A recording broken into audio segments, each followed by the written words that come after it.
Hello guys, so I'm going to explain how to make a basic trouser block. It is very simple. I just need you to pay very close attention to what I am showing you. So the first thing to do to start your draft is to draw a top line. As usual, draw a top line and make sure you have your measurements. I have my measurements close by to me here.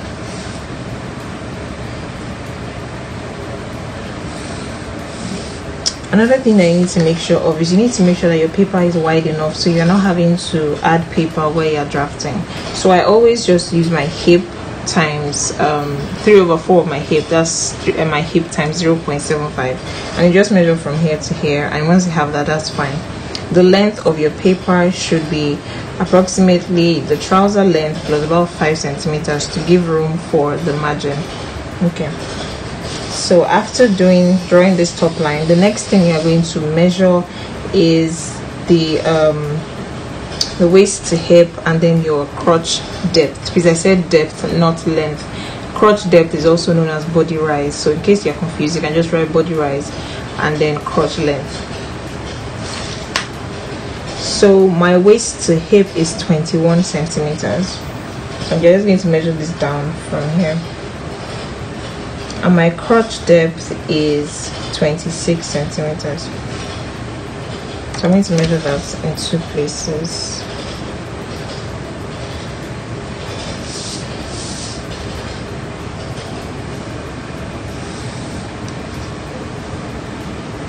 And you draw those 2 lines like that. So the next thing I'm going to do now is I'm just going to draw a line at this front here. So what you need to know is that you're not drawing the line close to the edge of the paper. It's going to be a little bit inwards. Okay, so I'm just going to draw my line here. And another thing, before you draw the line, you need to make sure that you have at least 6 to 7 centimeters away from the edge of the paper. It's very important. So I'm just going to draw this, and I drew it from that top line down, and this is going to be my center front. So make sure that line is correct. The next thing that you're going to do now is we're going to draw the box that's going to represent the center front to the center back. So actually I want to get the center back, and to get that, you divide your hip by 2, and then you're going to add an ease of 1.2 centimeters. So I'm just going to mark this here, and you draw a straight line up. So this is center back. Okay, so I hope you are not confused so far. Alright, so what I'm going to do now is I'm going to find the middle line of this block. Okay, so from the middle line, and to get the middle line, you divide your hip by 4 and you add 1.2 centimeters. 103 divided by 4 will give me 25.8 plus 1.2 is going to give me 27. So I'm just going to measure that from the center back here, and I'm going to draw. So this is going to be the middle line, also known as side seam. Okay, I hope this is clear. So what I'm going to do now is I'm going to measure down my trouser waist. Okay, so this line is actually for a very high waist trousers, but I actually always prefer to just use this and then lower it so that I'm not confused when I'm measuring everything. So I'm going to do that. So my trouser, the height of my trouser waist from my natural waist to my trouser waist is 7 centimeters. So I just mark that from the center line, and I will just draw a straight line from the front to the back. So I'm just going to cancel this like that, and then I'm going to cut that line. But before we cut it away, I'm going to use that line to measure my waist to knee and then my waist to ankle. So my waist to knee is 66, so you mark that, and my waist to ankle is 105. So my waist to ankle, I always add 1 centimeter extra, because I always like to make sure that I'm using the correct measurements, because sometimes if you make a wrong measurement, that extra 1 centimeter can make your trouser look better than it's been, and it will not look cropped or not the length of your client. So instead of using 105, I'm going to use 106, meaning because my waist to ankle is 105, so I added 1 centimeter for that. And you're just going to draw straight lines again.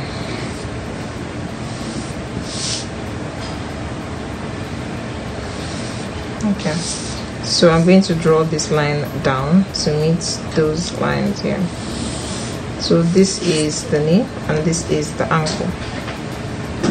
So I hope that is clear so far. So the next thing we're going to do now is we're going to get the crotch extension. That's what it's called. So for the front, I'm going to call it point F. For the back, I'm going to call it point B. So I'm going to elongate this crotch line, both front and back. So for the front, you're going to take your hip, divide it by 10, and you're going to remove 5 centimeters. It's a standard measurement. So my hip is 103 divided by 10 give me 10.3, minus 5 will give me 5.3. So that's what I'm going to measure from this center front line towards this side, and I mark. So this is my point F. Okay. Alright, I hope that's clear. Then to get your point B, you are going to take your hip, multiply by 0.75, that is 3/4 of your hip, and you're going to remove 4 centimeters. Also, this is a standard. Okay, so my hip is 103 times 0.75 minus 4 will give me 73.25, and that's what I'm going to measure from point F all the way down there.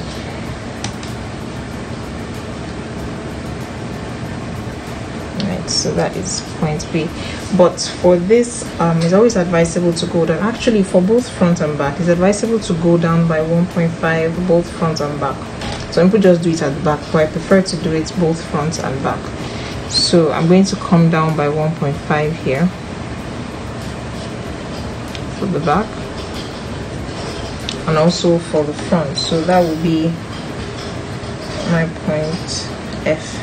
It's just, this gives more ease to the block, to the, like, it gives a lot of ease to it, and it makes sure that you don't get camel toe in the front. Camel toe is when the crotch is too tight against, you know, your body. Okay, so here I'm just going to draw a straight line here because it has to be straight before it starts to curve upwards. So before I go on, we need to open the hip line.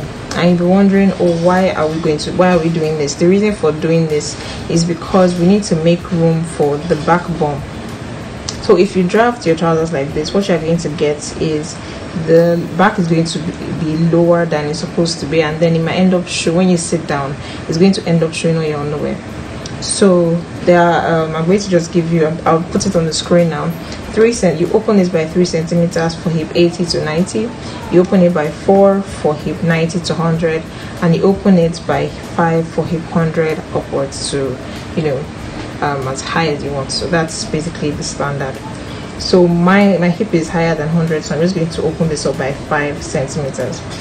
So I'll just show you what I do. So you're going to cut this here, just cut that line. This is the hip line, and I'm going to cut this place as well. So I've gone ahead to cut this, and what you have is something that you can wiggle like this. This is important. Make sure they don't separate, and if they separate, just attach it back and then redo this. So like I said, for my hip, I'm opening this place up by 5 centimeters. So the reason I cut this area was because I wanted to be able to wiggle it like this, so that I won't have to be folding and anything like that. Okay, so from the lower line here, I'm just going to measure 5 centimeters, and when I have 5 centimeters, I'm going to sellotape that. You can use a glue stick.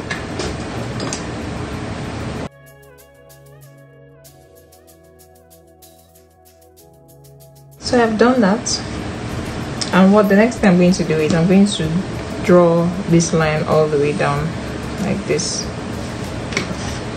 So that is like the back, center back now, is a slanted line. Okay, so what I'm going to do now is I'm going to draw the crotch curve. So for the front, this place has a guideline of 3 centimeters.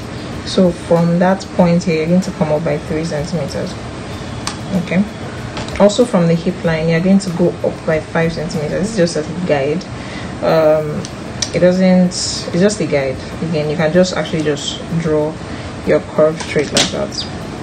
So there's one thing that I want to explain here. So if the person has a big stomach, this place is going to be straight.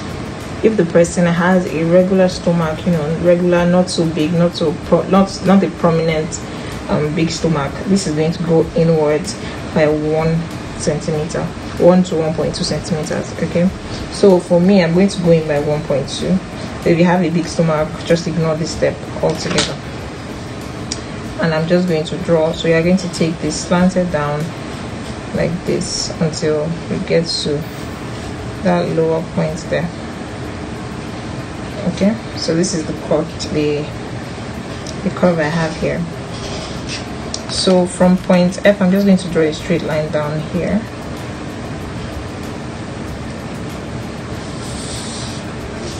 Okay,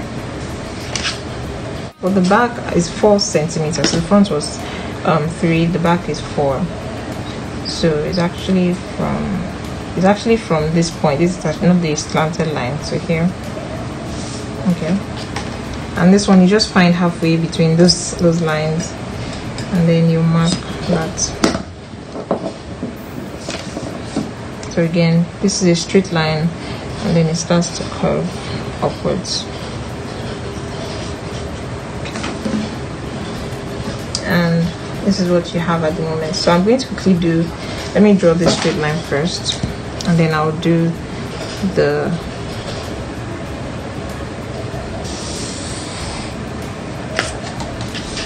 so this right here is a style of palazzo pants.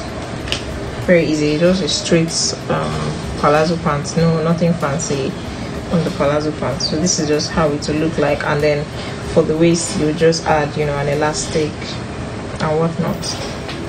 Okay, but let me go on to the basic trouser. So for the waist, we need to measure the front and back waist. So the front waist is your trouser waist divided by 4 plus 1. The 1 is just to give room for the allowance in the front of the block. Okay, and what I mean by allowance is like ease because of the stomach. Okay, the reason I'm not adding 2 to this is because 2 centimeters will be a lot bigger than it should be.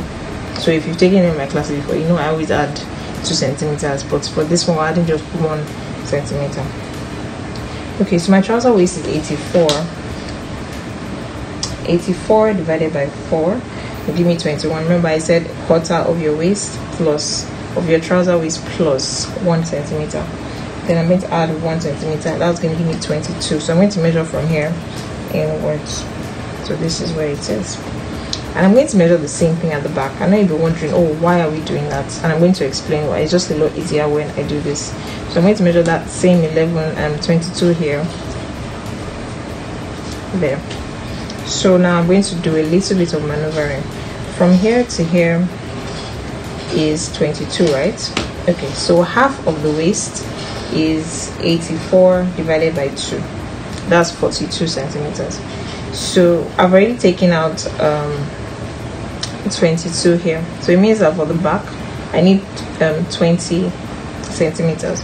So if I measure from here to here, I have 22, meaning I have an allowance of 2 centimeters. That is why I measured the same thing that I measured for the front here, because of that allowance. Okay, and you just go ahead and draw this to the side. I hope this is clear so far. All right, so I need to get the crease line. That's the part that is called gator when you're ironing your clothes. So you measure it, it's always taken in the front. You measure it from the side line to this point F. What I have here is 32.5. So half of that, you're going to mark half of that and draw that line up. Okay, so that's the crease line for the front. So to get the crease line for the back, you're going to measure from the side seam to where this crease line stopped and measure it from the side seam towards the back, and that's how you get your crease line for the back. So I'm going to draw this all the way up, and the reason I drew this all the way up is because I need this for my dart. Remember, there is 2 centimeters. Sorry, this is where I'm supposed to be pointing at. There is 2 centimeter that is on this, so I need to measure the 2 centimeters from that crease line and then I measure. You can measure between 8 to 10 centimeters downwards. So let me do 8 because that is small, and you just draw that. So this is your dart. Okay. Alright, so again, if you're still doing a palazzo block and you still want to tighten, you just do this tightening and then you cut out your block like this. But we're not doing palazzo, we're doing regular trousers. Okay, so you're going to take your foot entry measurements, that measurement that we took after taking the ankle. So please take that measurement, has to be accurate. I'm going to measure that for the front. Okay, so this is the front ankle that I'm explaining now.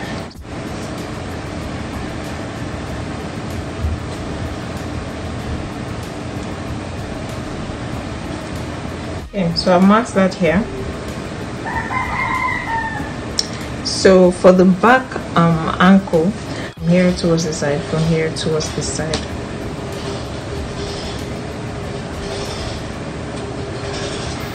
And there you go. After doing that, I need to measure my knee now, but I'm not going to use my knee measurement. I'm going to still use this foot entry measurement that we used here. There's another, we are going to measure from here to here, from here to here.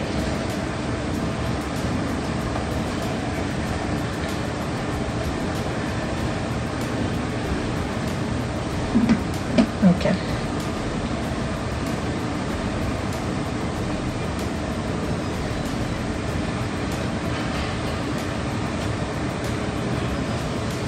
Alright, so we are going to do the same thing here. I measure it from here and then from the crease line to either side of the front and back.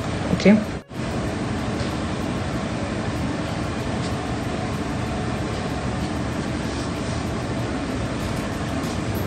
Okay, so I'm done and I'm just going to draw these lines upwards now. So I have this.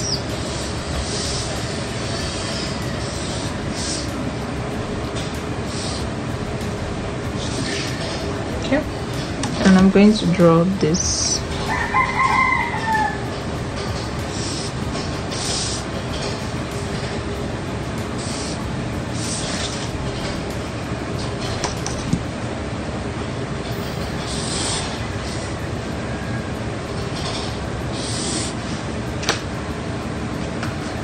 Okay, so this is how this looks like at the moment, and you can actually go ahead and cut this, but before you do that you need to make sure that you're having a nice blend at the hip.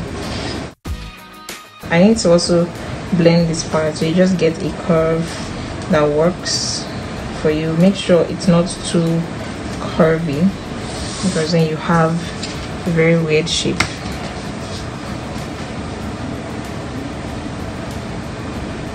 Again, you can use your hands to do that. So here I am done with my basic trouser block, and this is what, so I'm going to cut this out, and if you have any questions please ask.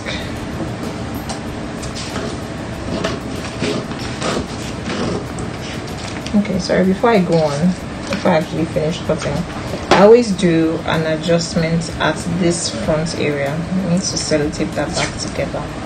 Okay, so I need to cross-check these two areas. So what I'm going to do is I'm going to fold the front. Okay, so I'm actually, before I go on, let me cut this piece so it's a lot easier for me to work with. Okay, so I'm going to close the front, like the hip areas, to meet each other, and you need to make sure that this is a smooth curve. Right now it's not a smooth curve. I need to make sure that's a smooth curve. So from here I'm just going to blend this till I get to this point. Okay, so I've added a little bit to this part, but before I go on, again, if you have a big stomach, ignore this step that I'm about to talk about. So yes, if you have a regular stomach, or most flat stomach or a regular stomach that doesn't have like a prominent stomach, you are going to lower this by 1 centimeter. The reason for this is to give the front line a very like balanced shape. So I've lowered this, and you're just going to draw that like a straight line to join that part that we just did here. If you have a big stomach, please, it should be straight, like it should be this straight line that we had before. one last thing before I cut out, before I forget, you need to cross-check your crotch length. So you're going to take your tape and you would take your crotch length, the one that we've taken on the body from the waist under the crotch to the waist under the crotch at the front. Okay, so you're going to measure from point B, okay, all the way up to your trouser waist. Is the trouser waist I'm going to stop at. This is 36.5. okay, and I'm going to continue from that. So let me place that measurement at this lowered waist, and I'm going to just continue going.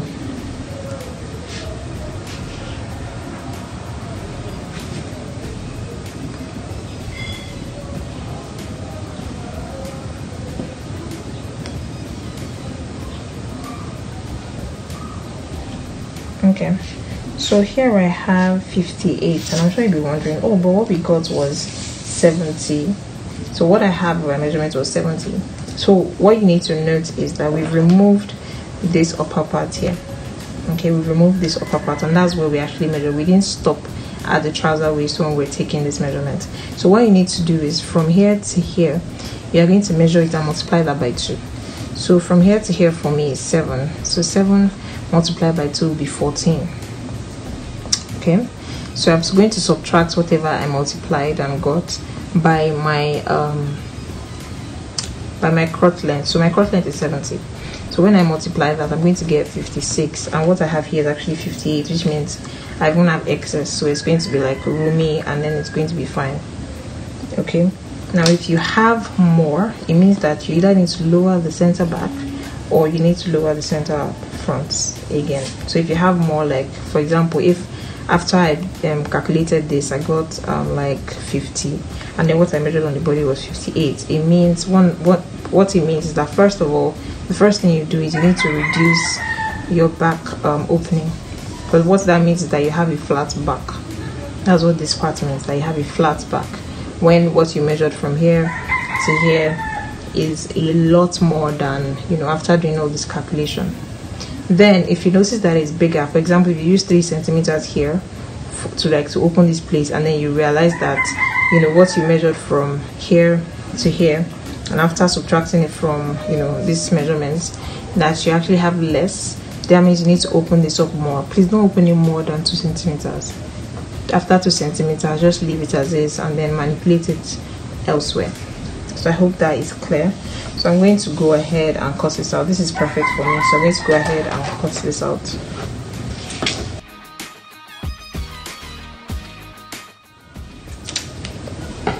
So before I go, there's something that is usually done to the back, you know, to just add like extra detail to it. You can totally skip this step, is to lower this back by 0.5 and sort of curve it in to create that shape at the back. Again, it's not compulsory, it's just an additional step that you can do. Okay, so this is what I have after drafting. So I need to cross check another measurement. If you notice, we didn't use the thigh measurement here, and if you want to know how will I be sure if this is going to fit me, so after, you need to have done cross-check your crotch length before you do this. So after cross-checking and ensure that everything is correct, your seat angle is correct, everything is fine, then you need to measure from this high point of your center back 15 centimeters down. The reason for this is if you measure from your hip at the back, like your bum at the back, to under your hip, you'll notice that it's between 12 to 15 centimeters. But when we're measuring the thigh, it was very, very close to under the butt. Okay, so you are going to measure 15 centimeters down at the back, and you're going to draw a straight line. Okay, so I'm going to just place this together like this and make sure I'm drawing the straight line all the way to the center front. So this is my thigh line. Okay, this is the actual thigh line, and then you just need to make sure that you have more than your thigh measurements. So if you have your thigh measurements plus 8 like on this line, it means that your thigh you have a very big thigh, and you might need to increase this, or you can actually leave it like that if you really like something fitted, because 8 centimeters is for something that is, you know, pretty fitted. If you're working with a stretchy fabric, you might want to reduce that. But let's just measure this so I don't confuse you. From that point there, so for the front here I have 37, and I'm going to continue from that point, and here I have 67. So here I actually have 7 centimeters more than my thigh measurements, and that is absolutely fine. It means that when I make this, it's going to give me like a very snug fit around that part. So people actually, even for other methods, when you finish drafting, you have like about maybe 3 centimeters left on your thigh measurements. But for this one, I like this because it gives me a comfortable ease around this part. All right, I just want to give you a quick tip on how to sew this, because a lot of people don't always get it. So I'm going to show you a trouser that I am working on. I'm actually not done, but I've done most of the parts of the trouser, and this is how it looks like. And what I want you to notice is how well the under parts are sort of meeting properly. Okay, so this is the crease line that we did. The crease line, that's the gaiter, and then it has a facing, and then I have a zipper at the back with the dots that I did on the draft. Okay, so what the most important thing is actually how this plate is meeting, and then it's very, very simple to achieve that. So what you are going to do is, after you've cut this on your fabric, divided your seam allowances, I always use your 1 centimeter to 3 centimeters, depends on the kind of style and the kind of finishing I'm trying to achieve. If you are working with, if you want to make a flat felt seam, the kind that is common in male shirts and jeans, you might need to add about 3 centimeters, so you have a lot of allowance to work through. Okay, so what you need to do is, by the time you cut this out, you're going to take your back. Okay, so let's say this is the right side of your back. Okay, you're going to take the other leg that is going to be your front. You're going to place them right sides together, and what you're going to do is you're going to sew the inseam. So this part here is your inseam, and this part here is your outseam. So when you hear waist to floor, waist to ankle, that's your outseam. When you see something like crotch to knee, that's your inseam. Okay, so you're going to place them right sides together, and then you would sew all the way up, and then you would sew all the way up. So you're going to, by the time you're done, you're going to have 2 separate legs, and what you do is you're going to place them inside each other, right sides facing each other, and then you will sew the crotch curve and stop maybe wherever your zipper is. If you have a zipper fly, you stop there. If you have your back zipper, stop there. Okay, and this for a jacket, so I said jacket this is for a trouser that has no pocket whatsoever. So that's like the basic method to get like that perfect joining at that point. So this is your basic trouser, and again, if you have questions, please ask me and I'll answer them. So I'm going to label this basic trouser. So if you are confused on how a basic trouser looks like, please go back to the first video that I shared, introduction to trouser, and then you'll see where I talked about trousers, the slacks, the jeans, and then look at how the basic trouser looks like. Although this is actually a lot more fitted than the basic trouser would be. The basic trouser in that video is, but you get like a pretty good idea of how it will look like. We're going to go into sewing, halfway into this class, but for now I just want to teach you how to draft it, and I want to see your drafts.